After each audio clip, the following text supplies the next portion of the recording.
केवल छत्रछाया तले जो मैंने अच्छा किसी कंट्राक्टर एठी केवल बीजेडी आ बीजेपी गवर्नमेंट डिफरेन्स है कलर डिफरेन्स बदली जाइए बस रंग बदली जाइए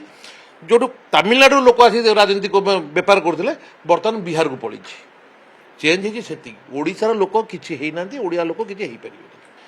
आप देखते जो बीजेडी सरकार करा मेट्रो से कहते राज्य सरकार संपूर्ण भाव में पैसा देवे बर्तमान तो डबल इंजिन सरकार जदि चलनी लोक हेबेनि अधिका खर्च होली जहाँ मिछ प्रचार करुच्च बीजेपी सरकार बर्तमान जदि हो पारे जेहतु गोटे प्रकल्प होता एगनेस्ट 273 कोटी टका बोधे पाखापाखि 270 273 कोटी टका खर्च भी जब एति पैसा खर्च होती आउ 400-500 कोटी टका खर्च होता सेंट्रल गवर्नमेंट कहीं 50% पैसा देला नहीं सारा राज्य कौन ओडावासी भुवनेश्वरवासी कौन सारा राज्यवासी जानी गोटे आम राज्य गोटे मेट्रो चलो आम गोटे नुआ जिन पाइबू आज ना काली तार रिक्वायरमेंट होता तो जेहतु डबल इंजिन सरकार नेला बेलू डबल इंजिन सरकार देला बेलू किसी नुह ये खाली ओडिशा लोक भुआ बताऊँ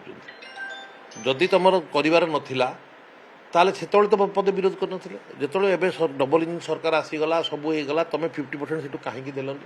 न देकर कौच बर्तमान रेलवे बोर्डर नियम हिसाब से लागू हो पारनी एटी लोक हेबेनि आज लोक न तुम जो पर्यटन कम्प्लीट होता से लोक होता